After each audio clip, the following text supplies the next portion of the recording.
Primeira carta do apóstolo João, capítulo 3, versículos 1 e 2, encerrando esta série, Um Deus Totalmente Amável. E o título, o tema do sermão hoje é Seremos como o Pai? Diz assim o texto: Vejam que grande amor o Pai nos tem concedido, a ponto de sermos chamados filhos de Deus. E de fato somos filhos de Deus. Por essa razão o mundo não nos conhece, porque não o conheceu. Amados, agora somos filhos de Deus, mas ainda não se manifestou o que haveremos de ser. Sabemos que quando Ele se manifestar, seremos semelhantes a Ele, porque haveremos de vê-lo como Ele é. Senhor, obrigado por essa Tua palavra, um pequeno trecho que foi lido e que será agora exposto ao nosso coração.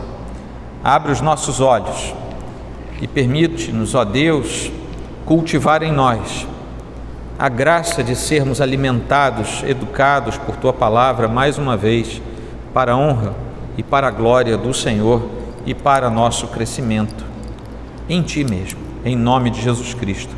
Amém, Senhor. Meus irmãos, João também é chamado de apóstolo do amor, esse que nós conhecemos, e que é provavelmente ele próprio que no Evangelho segundo São João é identificado como discípulo amado, ou o discípulo a quem Jesus amou. Essas duas expressões aparecem lá no Evangelho de João, e aparecem diversas vezes, mas sem dar o nome, né? Sempre aparece assim, desse jeito, mas sem dizer, ele é João. No entanto, João é o autor daquele Evangelho, né? E talvez ele tenha sido suficientemente discreto para não dizer, o discípulo a quem Jesus... Sou eu, viu, gente? Então, ele nos poupou de algo que talvez hoje fosse atacado como uma soberba da parte dele. Mas essas expressões que aparecem tantas vezes, quase unanimemente por parte dos pensadores, dos pesquisadores da teologia, é atribuído a ele próprio, a João, o discípulo, que era um dos mais jovens, é aquele que estava lá ao pé da cruz, né, que foi confiado a Maria, e Maria a ele, para que ambos tivessem um cuidado mútuo. O Senhor ali na cruz dá esse encargo a ambos de cuidarem-se mutuamente. Lá nas cartas de João, aqui na primeira que nós lemos e na segunda, também na terceira carta de João, o amor aparece de modo exaustivo em cartas tão pequenas, principalmente a segunda e a terceira, mas aparece como menção muito repetida. Então isso faz jus ao seu nome, ao seu cognato, vamos dizer assim, a forma como ele era conhecido. E talvez ele tivesse com essa prática de vida, que parece que era mesmo a sua prática de vida, um exercício público daquilo que era um dos mandamentos primários da parte do Senhor para os seus filhos. Aqui no capítulo 3, nós lemos apenas o comecinho, mas no capítulo 3, João começa a expor os seus argumentos com base naquilo que ele tinha acabado de escrever, que era o que nós vemos aqui no capítulo 1, capítulo 2. Ele tinha acabado de deixar algumas orientações bastante intensas, bastante diretas para aqueles que leriam, que ouviriam a leitura dessa sua carta. E para nós que estamos aqui hoje, 2000 anos depois, ouvindo a mesma mensagem, a leitura do mesmo texto. O comecinho do capítulo 1 é muito parecido com o capítulo 1 do Evangelho de João. Se você tiver curiosidade de ler até o versículo 4 depois, faça isso agora não, mas você depois anota direitinho, você lê até o versículo 4, 5 no máximo, você vai ver como é parecido com João capítulo 1 até o versículo 12, por aí. É impressionante a semelhança, né? Ele também nos recorda quem é Deus, quem é o Deus Pai. Na verdade, ele tem uma preocupação em externar a paternidade de Deus. Quem somos nós? Isso tudo ele fala antes de entrar no capítulo 3. Quem somos nós? Qual é o nosso lugar nessa história toda? Quais são os cuidados necessários que nós precisamos ter com o pecado e o cuidado que nós temos que ter com as abordagens do maligno contra a nossa alma. Ele investe contra nós o tempo todo, e João aqui alerta: cuidado, cuidado, porque ele está por aí, né? Mas vocês vão vencer o maligno, que é o que ele já fala na metade do capítulo 2, entre advertências. Uma delas, por exemplo, é que nós não podemos nos aproximar com gosto do mundo, nós não podemos querer as coisas do mundo. Até que ele faz uma advertência, que é o final do capítulo 2, falando a respeito dos anticristos, ou seja, daqueles que se apresentam contra o Senhor e que vêm com uma missão tácita, que é arrebatar o ânimo, arrebatar a alegria e, se possível fosse, né? Nós sabemos pela Escritura que isso não é possível, até mesmo a salvação daqueles que são filhos de Deus. Ele retoma então o ponto central do amor na sua fala, na sua escrita, em conexão direta entre o Filho de Deus e o próprio Deus Pai. Lá em 2:28 ele começa a falar, por exemplo, está aqui: e agora, filhinhos, permaneçam nele, para que quando ele se manifestar, tenhamos confiança e não sejamos envergonhados, tendo de nos afastar dele no dia da sua vinda. Que é uma advertência inicial para que permaneçamos nele, porque nós esperamos que ele se manifeste e nós precisamos permanecer nele. Diante de tudo isso, ele está falando para aqueles que já nasceram no Senhor, já nasceram diante de Deus, e que por terem nascido a partir do sacrifício vicário de Cristo na cruz, receberam o direito de serem chamados filhos de Deus. É para esses que ele está falando. Eu espero que todos nós aqui estejamos nessa mesma condição, de já sermos filhos de Deus, mas compete à Igreja de Cristo sempre advertir que é possível que entre muitos salvos haja não salvos. Então a palavra do Senhor sempre vai em direção ao coração do impenitente e em direção ao coração do Filho de Deus.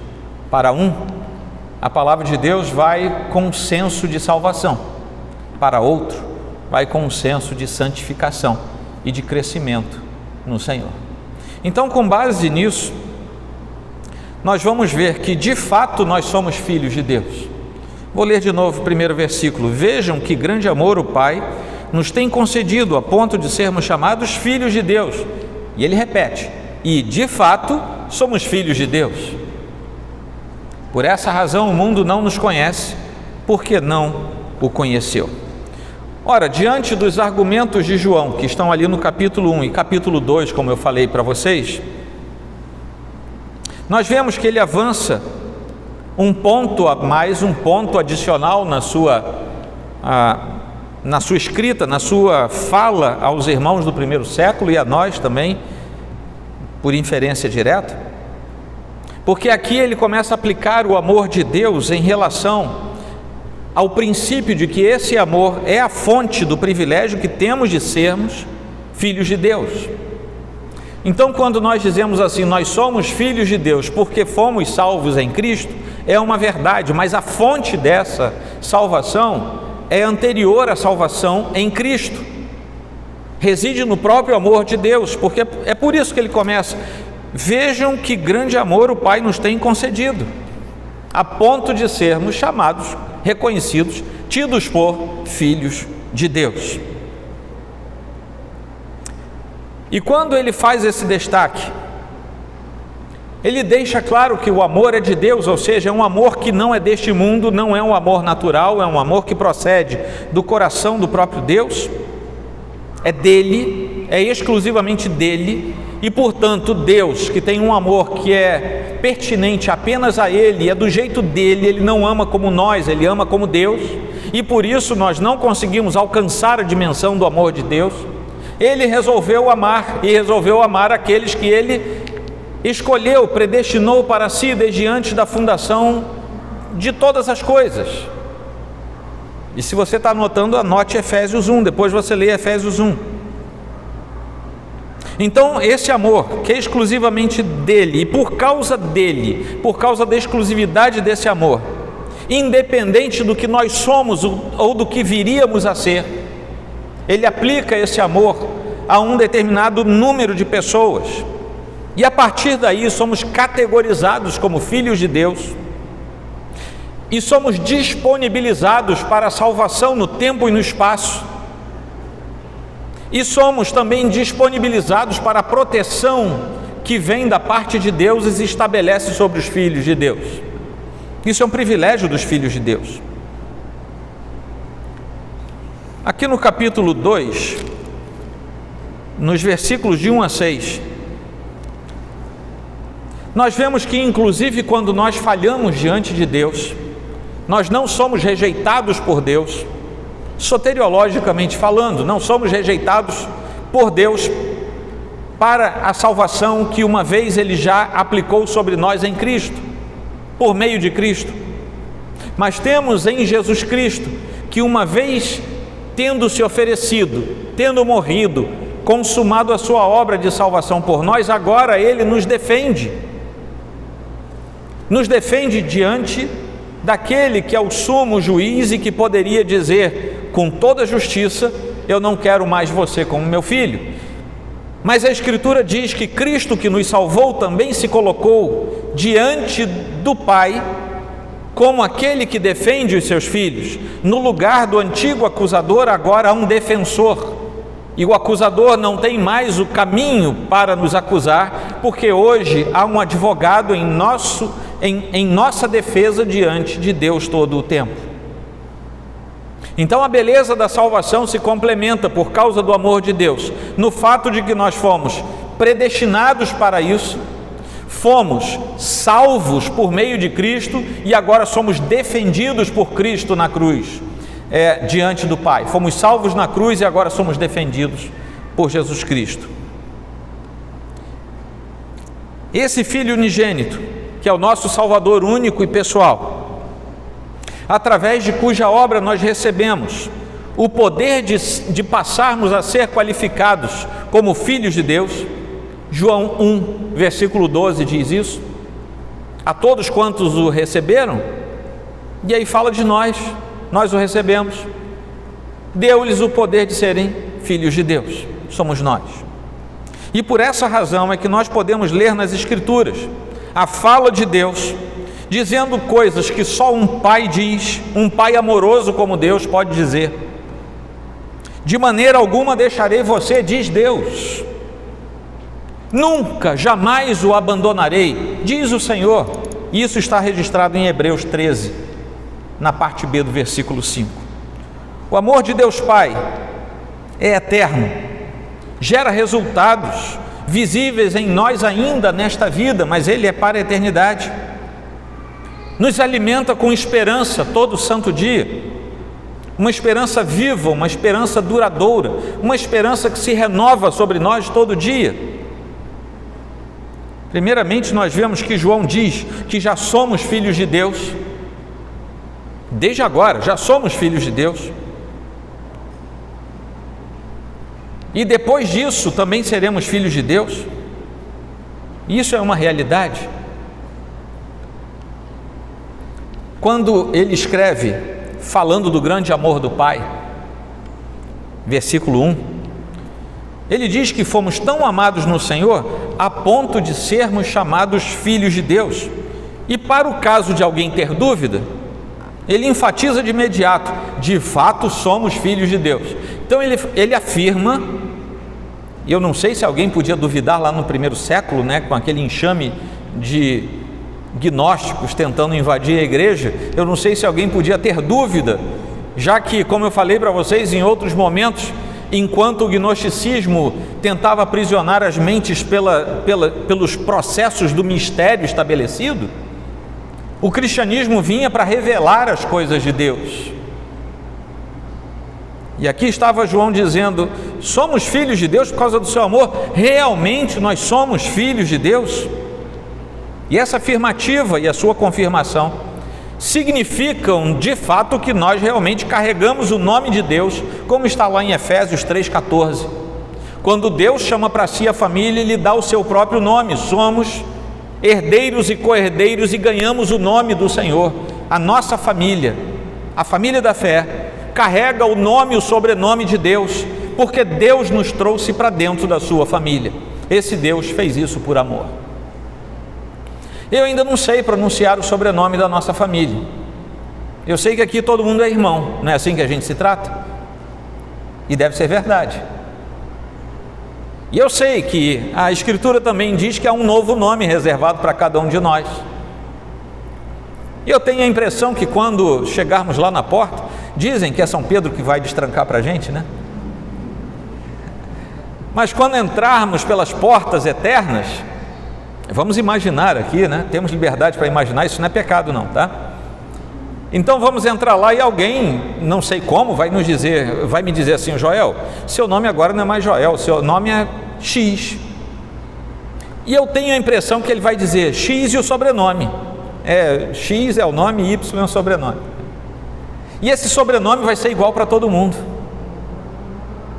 porque nós somos irmãos e vamos descobrir qual é o nosso nome de verdade, com sobrenome e tudo. Eu acho que não vamos ter CPF não, mas vai ser nome e sobrenome, tudo novinho, mas o sobrenome vai ser igual para todo mundo.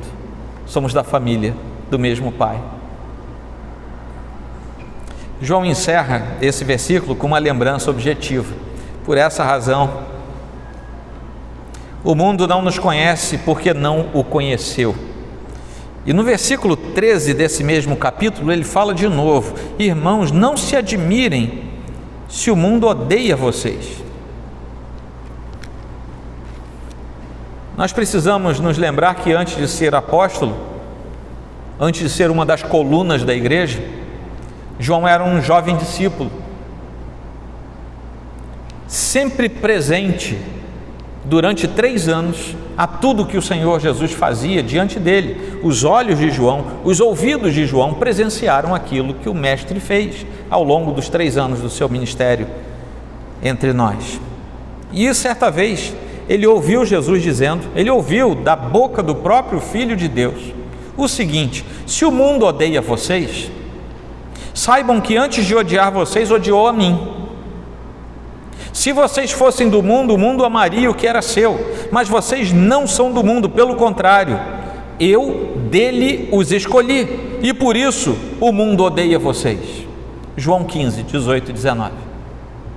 É por isso que aqui, talvez impregnados os seus ouvidos por essa fala do Senhor, ele escreve: irmãos, não se admirem se o mundo odeia vocês. Ele devia estar se lembrando daquela vez em que Jesus chama os seus discípulos e fala: gente, não se preocupem se o mundo odeia vocês, é porque já me odiou. O mundo só odeia vocês porque me odeia. E agora ele está dizendo aqui no versículo 2, no finalzinho do versículo 1: por essa razão o mundo não nos conhece porque não o conheceu. O mundo não sabe quem é a igreja, o mundo não sabe quem somos nós, o mundo sabe que existe uma instituição igreja, mas o mundo não conhece a verdadeira missão da igreja, porque o mundo não conhece a missão do Salvador. O dia que o mundo conhece a missão do Salvador, deixa de ser mundo e passa a ser igreja. E somente aqueles que o Pai chama através do seu Espírito, de modo eficaz, de modo irresistível, é que passam a fronteira do mundo para a igreja.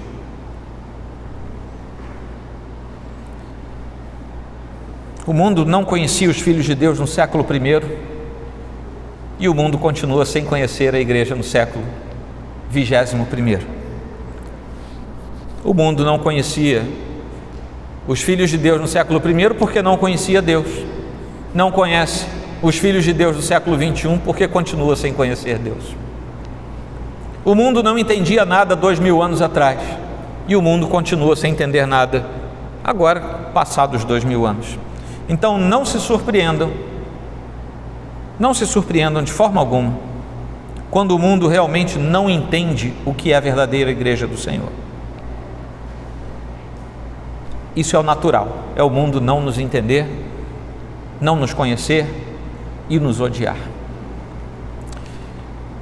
Por conta disso, quando nós entramos no versículo 2, amados, agora somos filhos de Deus. É a terceira vez que ele fala isso, em apenas 2 versículos. Agora somos filhos de Deus, mas ainda não se manifestou o que haveremos de ser. Sabemos que quando ele se manifestar, seremos semelhantes a ele, porque haveremos de vê-lo como ele é. E aqui nós temos, eu não sei se todos já ouviram essa expressão, nós temos aqui a realidade prática na Escritura de uma expressão que nós usamos em teologia, é o já e o ainda não. É algo que já é, mas que ainda não é. Parece um desacerto lógico, mas não é. E eu tenho um exemplo que eu copio de um irmão, que uma vez eu o ouvi falando isso, falei, é excelente. Você vai lá e faz uma prova, um concurso público. Aí você passa no concurso público. Graças a Deus você passou no concurso público. Aí aquilo vai sair no diário oficial. Então, o irmão fulano de tal, ou a irmã, passou no concurso público, saiu no diário oficial. Aquela vaga é dele. Ninguém entra naquela vaga, é dele. Mas está lá escrito, fulano que passou no concurso público tomará posse no dia 1º de fevereiro. O que isso quer dizer? É que você já passou, a vaga é sua, mas você ainda não está sentado na cadeira. O já e ainda não é assim. Nós já somos salvos, mas veremos a plenitude da salvação quando chegarmos diante de Deus. Nós já somos santos em Cristo, mas seremos plenamente santos quando entrarmos na glória do Senhor. Isso é o já e o ainda não. São coisas que já temos porque o Senhor fez por nós, mas que ainda haveremos de experimentar plenamente porque ainda não estamos lá na glória com o Senhor. E aqui nós vemos algo parecido com isso. Nós somos santos, mas ainda não somos santos. Nós somos salvos, mas ainda não somos salvos. Como diz Lutero, somos justos e pecadores ao mesmo tempo.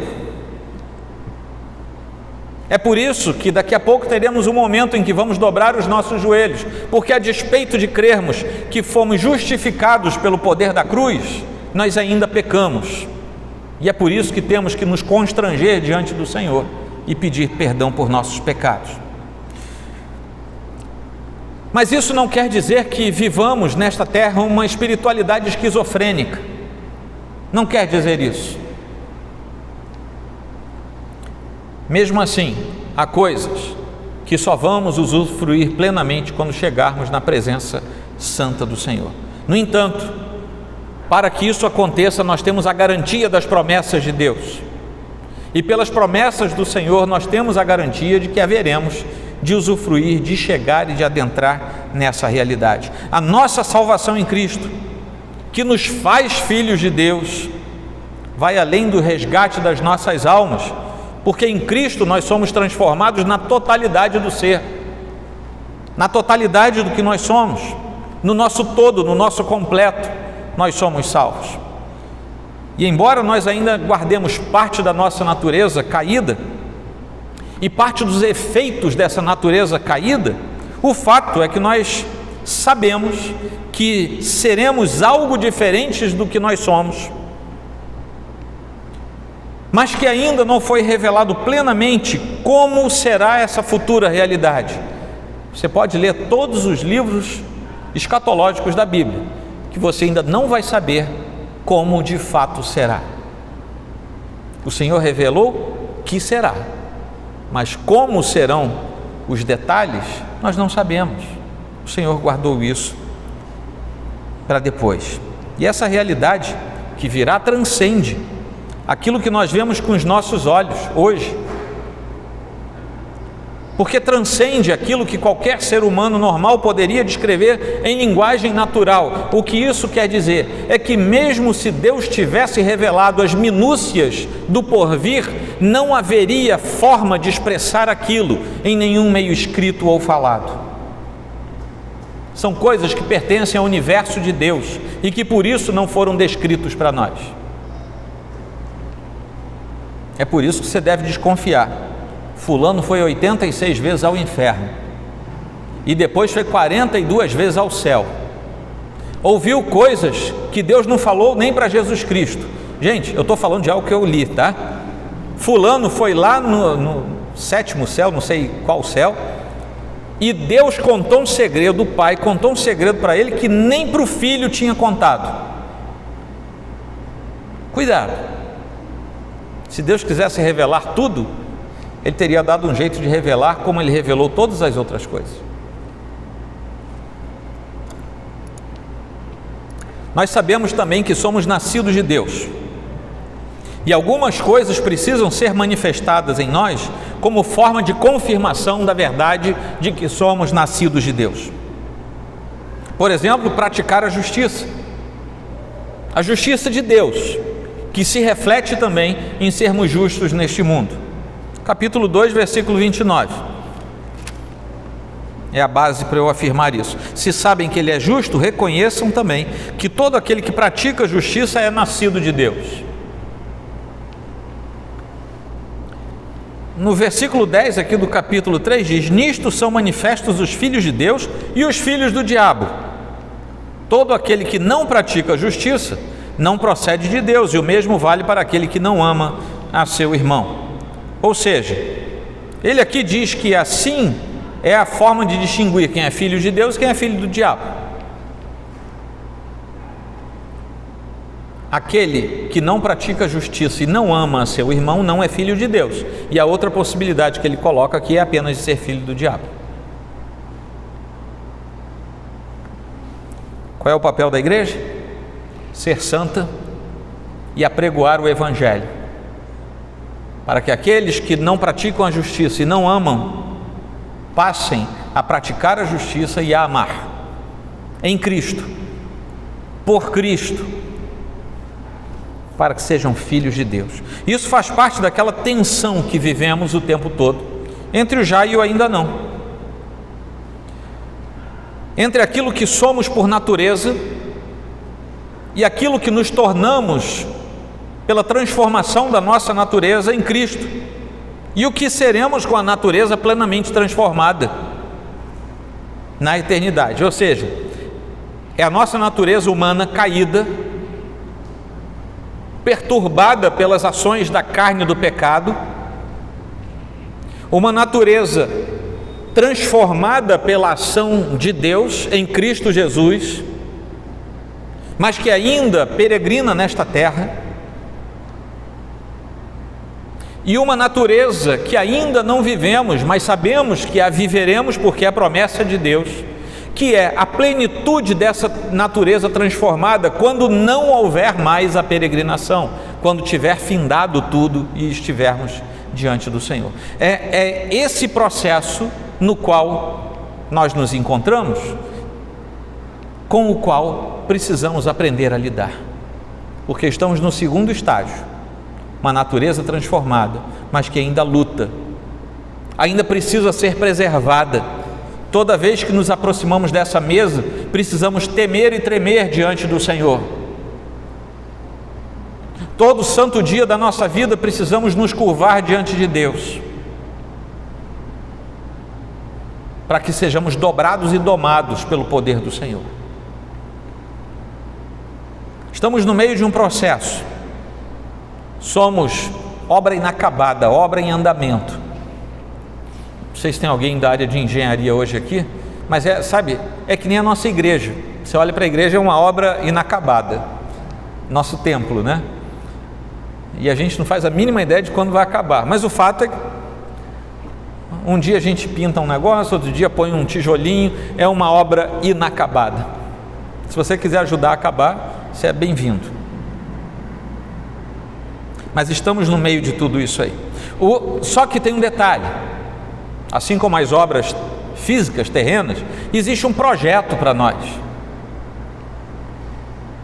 Tem aquela ilustração, né, que você já deve ter ouvido, tem dois sujeitos assentando tijolos. Aí chega uma pessoa e pergunta primeiro: o que você está fazendo? Aí o sujeito, muito mal-humorado, diz assim: você não está vendo? Estou fazendo uma parede, botando tijolo em cima do outro. O sujeito fica meio desconcertado, aí ele anda 20, 30 metros, aí pergunta para o outro, fazendo a mesma coisa, sentando tijolo. O que você está fazendo? Rapaz, pode não parecer, mas eu estou construindo uma catedral. A nossa vida pode ser emburrada pelas coisas da vida, ou pode ser solícita diante daquilo que Deus faz.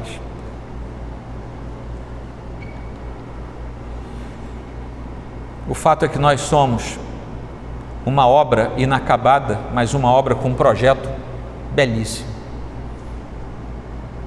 E o Senhor haverá de completar essa obra. E nós seremos como aquela catedral que o moço estava construindo.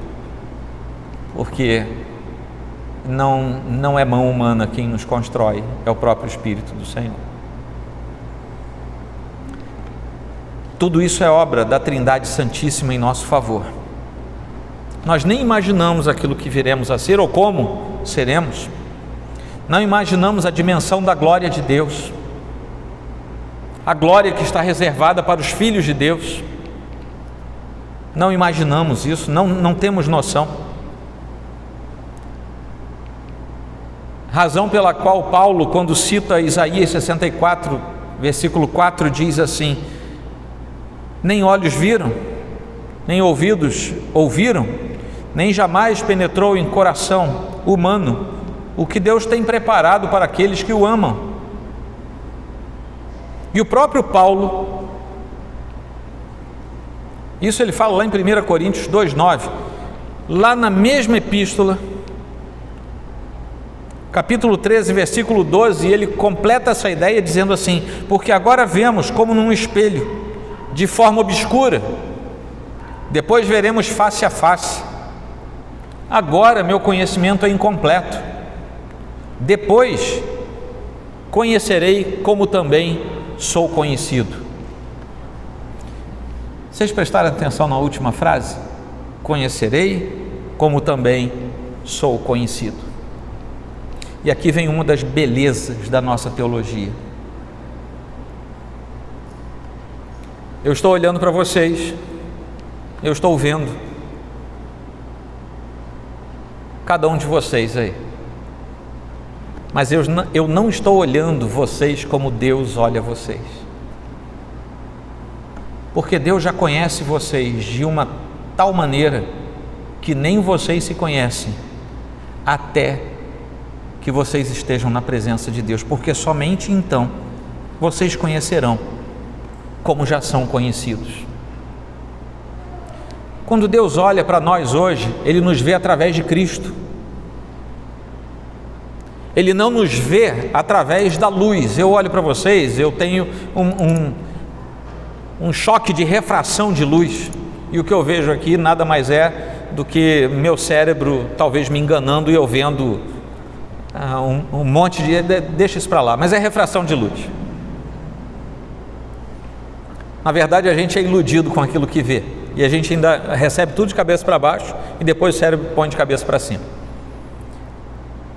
Mas o que eu quero dizer é que eu vejo JP aqui, com a máscara, com óculos, direito. Deus não está vendo o JP como eu vejo. Deus vê o JP lavado, remido no sangue do Cordeiro, totalmente santo, glorificado, com vestes talares brancas. É assim que Deus nos vê, quando nós somos verdadeiramente filhos de Deus, e isso é privilégio apenas daqueles que foram lavados e remidos no sangue do Cordeiro e que vivem para a glória de Deus, perambulando por este mundo sem se contaminar com ele, porque almejam chegar à glória eterna, querem sair do deserto e entrar em Canaã. Assim somos nós. E aí o JP vai se conhecer lá na glória, como ele há tempos já é conhecido pelo olhar de Deus. Você se vê no espelho, o que é que você vê? As mulheres veem ruga e cabelo branco, né? Toda mulher se olha no espelho branco, no espelho, e não se vê, ela só vê o cabelo branco e as rugas. Por isso que cada domingo as mulheres têm um cabelo de uma cor diferente. Mas o que é que nós vemos quando olhamos para o espelho? Um ser humano com as marcas da queda, com as marcas do pecado. Vemos pensamentos que não gostaríamos de ter, gestos que não gostaríamos de ter, lembranças que não gostaríamos de carregar, mas não é mais isso que Deus vê. Deus nos vê em Cristo. Deus nos vê como ainda não nos vemos. Ele nos conhece como ainda não nos conhecemos. Finalmente, sim, nós seremos como o Pai. E essa é uma questão fundamental. Quando o bebezinho nasce, graças a Deus, começou a aparecer bebezinho aqui na igreja, e vem mais, vamos encomendar bebezinhos. Mas logo de saída, eu não sei, os pais eu não sei se gostam muito disso, mas quando o bebezinho aparece na igreja, vem logo ele parece com o pai ou com a mãe? Todo mundo quer saber com quem o bebezinho se parece. E meus irmãos, salvo assim um milagre da natureza, é muito difícil você identificar isso com um bebezinho recém-nascido. Mas todo mundo quer saber se parece com quem, com qual deles, ou se com ambos. A orelha é do pai, o nariz é da mãe, né? Tem gente que, para não magoar ninguém, começa a ver os detalhes partilhados, né? O bebê vira um Frankenstein, né? É um pedacinho de cada um. E a mãozinha do vovô, né? Aí começa a alegrar a família inteira. Mas se nós somos nascidos de Deus, nós precisamos nos parecer com o nosso Pai. Nós não podemos nos parecer com nada que não seja Deus, porque Ele é o Pai. Aqui está uma das belezas do Evangelho. É uma das belezas expressas na Escritura, que diz assim: sabemos que quando Ele se manifestar, seremos semelhantes a Ele. João deixou isso escrito para nós aqui no versículo 2. João pula da ideia de que o mundo não conhece para sabemos.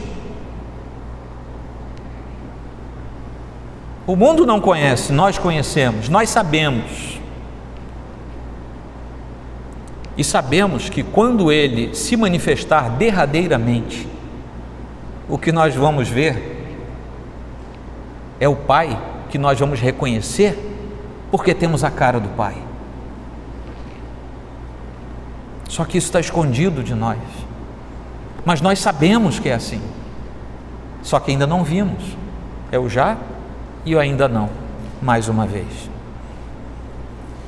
Se tivesse uma grande nuvem de testemunhas, como parece que vai ter, né? Lá no final de tudo, essa grande nuvem de testemunhas vai olhar para a igreja chegando lá na glória e vai dizer assim: é a cara do Pai, e nós vamos entrar pelos portais eternos, sendo reconhecidos, porque não tem como dizer que nós não somos filhos daquele Pai. A mesma graça de Deus que se manifestou em nós e nos conduziu a Cristo, um dia também haverá de completar a obra em nossa glorificação total, completa, eterna, perfeita, permanente. Como Davi, tantos séculos antes de João,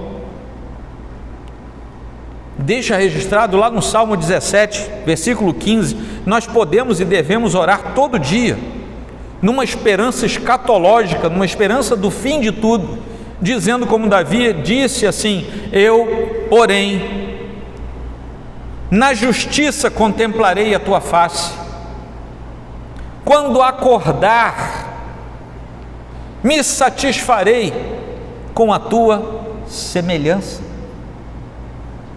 Davi falou isso uns 1000 anos antes de João. Há 3000 anos atrás, o salmista Davi diz assim: quando eu acordar, eu vou ficar satisfeito na tua semelhança. Num fechar e abrir de olhos, deixaremos este plano de corrupção e estaremos na glória do Senhor. Num fechar e abrir de olhos, eu vou acordar e vou me contemplar na beleza do Senhor, dizendo: e não é que eu sou a cara do meu Pai? Nenhuma fé, nenhuma religião, nenhum princípio filosófico traz isso aos seus seguidores, a não ser o cristianismo autêntico, que tem Cristo como a rocha sobre a qual nós estamos fincados. A gente perde tempos, vocês já notaram? Tentando saber qual é o chifre do cavalo, né? A cor do monstro. Basta saber que quando os nossos olhos se abrirem, vamos ficar satisfeitos com a semelhança do nosso Deus. Somos filhos de Deus, haveremos de vê-lo como Ele é. Versículo 2. E vemos aí o plano eterno de Deus sendo cumprido em seus filhos, entre os quais nós estamos, pois aqueles que Deus de antemão conheceu, Ele também predestinou para serem conformes à imagem de seu Filho, a fim de que Ele seja o primogênito entre muitos irmãos. Romanos 8, 29. E aqui está o segredo. Por que é que nós nos parecemos com o Pai? É porque o nosso irmão mais velho é igualzinho o Pai. E quando nós fomos adotados para nos parecermos com o nosso irmão mais velho. E por causa disso, nós seremos semelhantes ao nosso Pai, em Cristo, que cumpriu tudo por nossa causa e em nosso lugar. Nós vamos ser plenamente semelhantes ao Deus Pai, se formos aqui semelhantes ao Deus Filho. E isso é obra do Espírito Santo em nós, em nosso coração. Amém? Uma aplicação muito breve.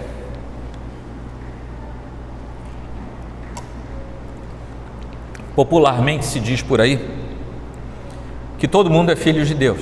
Você já ouviu falar isso, né, por aí 500 vezes.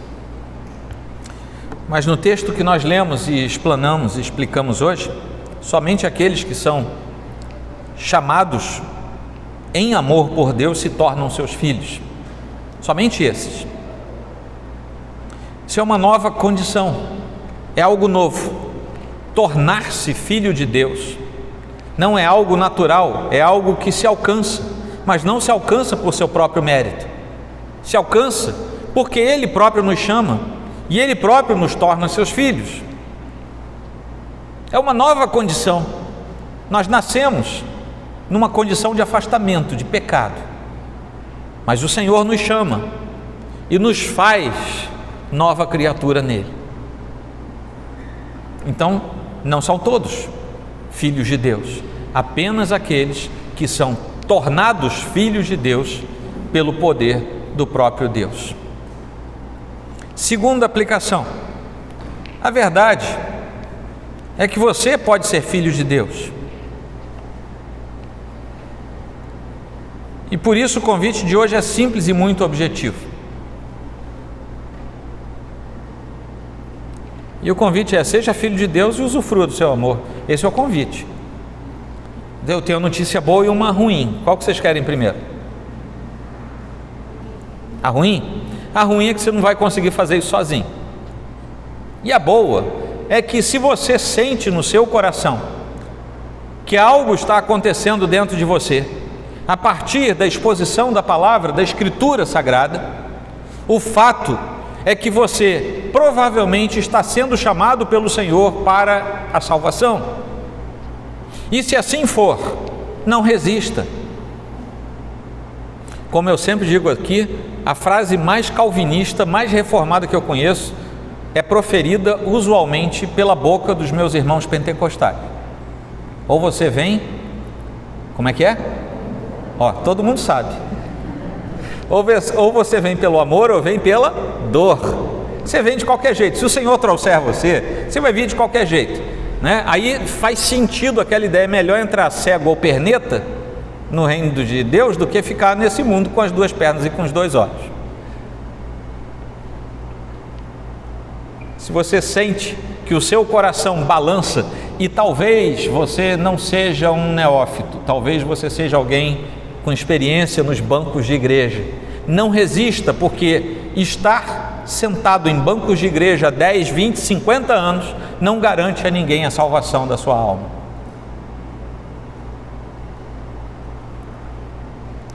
Quando chegarmos lá em cima, como eu já disse, dizem por aí que é São Pedro que vai destrancar a porta para a gente.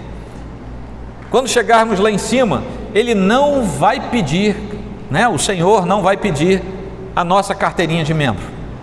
Eu tenho uma credencial de ministro do Evangelho. Ele não vai querer saber se eu sou ministro do Evangelho. Ele não vai querer saber se aos domingos eu pregava de toga ou de camisa de manga dobrada. Ele não vai querer saber disso. O que ele vai querer saber é se eu estou arrolado no livro da vida. E o livro da vida foi inscrito desde antes da fundação do mundo. E todos aqueles que ali estão inscritos haverão de ser chamados de modo eficaz e serão salvos. Quando todos aqueles que o Senhor escolheu forem salvos, o Evangelho do Reino terá chegado a toda criatura. E aí o Senhor vem. Qual é o papel da igreja? Pregar, e pregar sem parar, porque a gente não sabe quem é quem, tem que pregar para todo mundo.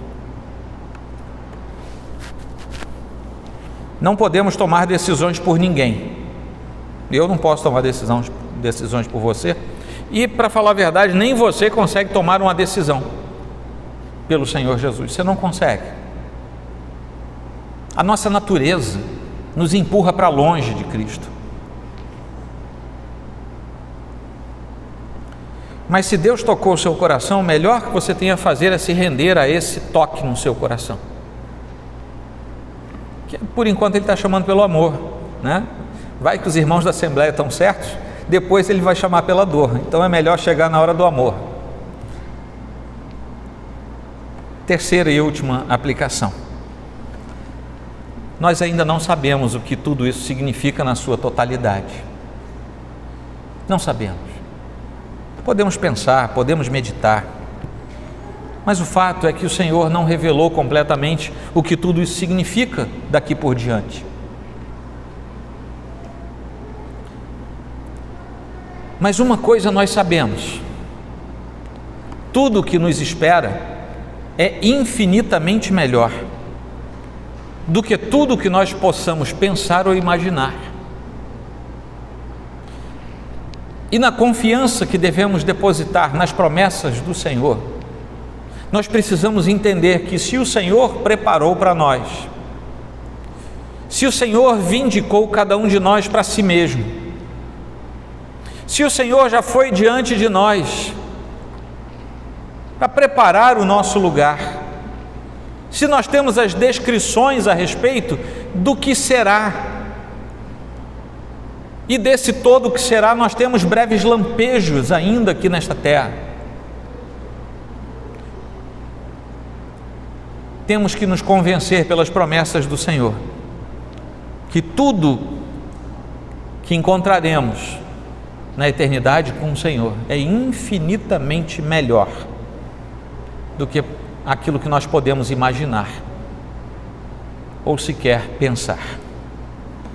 A vida eterna de adoração, de louvor, de exaltação a Deus,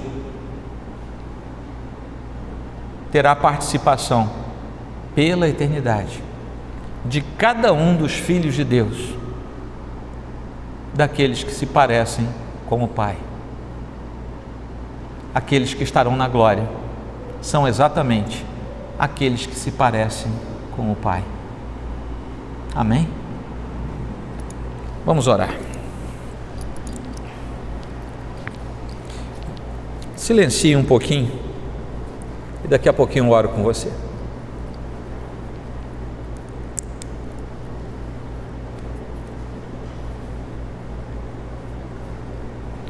Senhor, obrigado por Tua palavra, uma palavra que nos traz alegria e ânimo ao coração.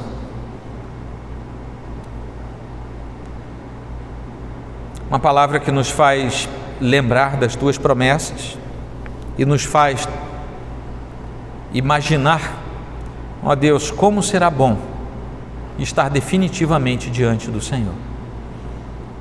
Mas agora, Senhor, cumpre a cada um de nós obedecer a Tua palavra, ser santos porque Tu és santo, pregar o Teu Evangelho, ser justos e viver em amor.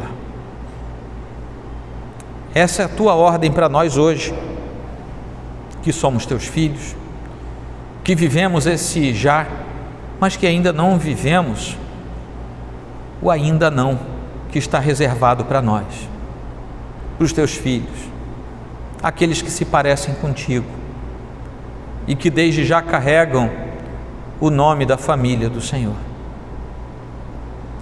Minha oração a Deus é que o Senhor regenere o coração que eventualmente não é teu nesta noite, e que o Senhor promova graça, promova santidade, compromisso com o Senhor nos corações dos teus filhos. E por tudo isso queremos te louvar, em nome de Cristo, Senhor nosso. Amém.